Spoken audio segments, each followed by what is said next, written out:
Joe, you're usually each year in, year out there, sort of testing the water, getting the sentiment, understanding what the queues look like.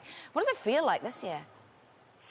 It's quite quiet so far this morning. There's not too many stores open at the moment, but those that are quiet. Although people that are in the stores, Best Buy and Dick's Sporting Goods so far for me, are definitely buying things. You know, if you got up this early to come out, you're here for an intent, and there are purchases being made. So that's a good thing.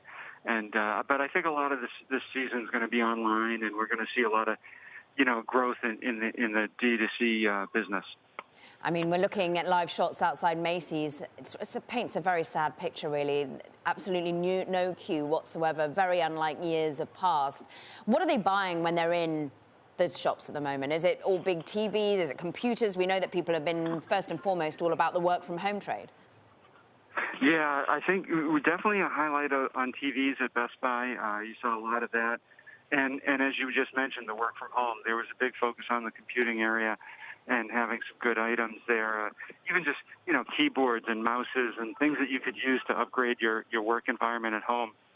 Over here at Dick's so far, definitely a big focus on some of the brands like Nike and Under Armour and Adidas and people buying some of those products. And it looks like the footwear area is getting a little attention as well.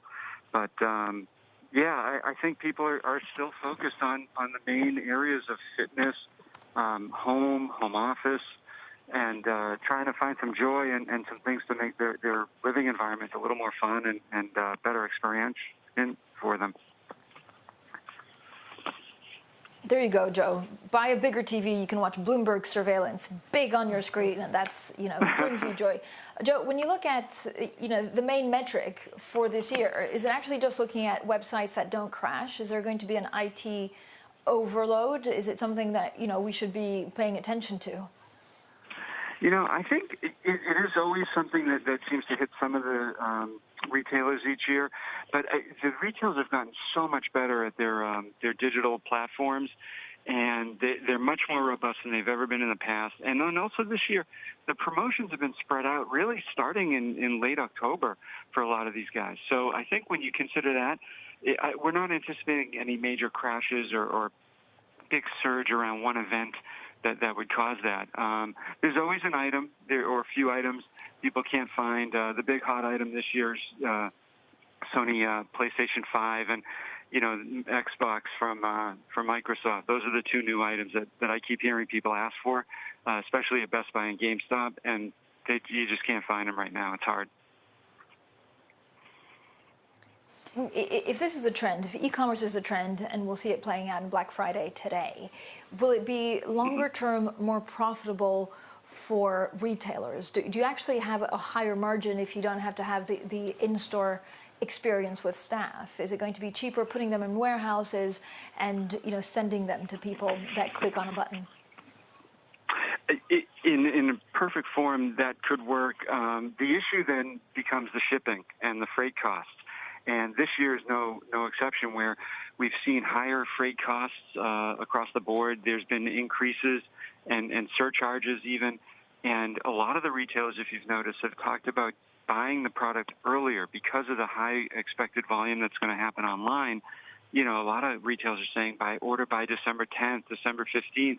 I've received letters from many retailers, emails I should say, and they've talked about that. Now, as far as the profitability goes, the more you can get people through the store and into the store and touching it, even if it's curbside pickup or buy online pickup inside the store, that really can help narrow the gap on profitability, and you could see things start to get better. And I think, as to your point, as it becomes a bigger part of the business, it will become even more efficient than it already is, and that will help profitability as well down the road. I believe we can get some live shots of beautiful Mall of America over in Minnesota, Bloomington, Minnesota. Wow, absolutely zero happening there. I have to say, this is painfully sort of depressing to see. Even though it's positive from a healthcare perspective, we don't want crowds, we don't want people to be out and about spreading and concern of spreading COVID. But equally, this is going to be heart-aching for those that are working in retail today. Joe, your perspective in just how much Amazon's going to be raking it in. I know it's a company you cover. Amazon, I think, is going to do very, very well this holiday season. They already have, I think, shifting their Prime Day event to October, mid-October, really helped kick off the whole holiday season, especially this year with everything with shifting online.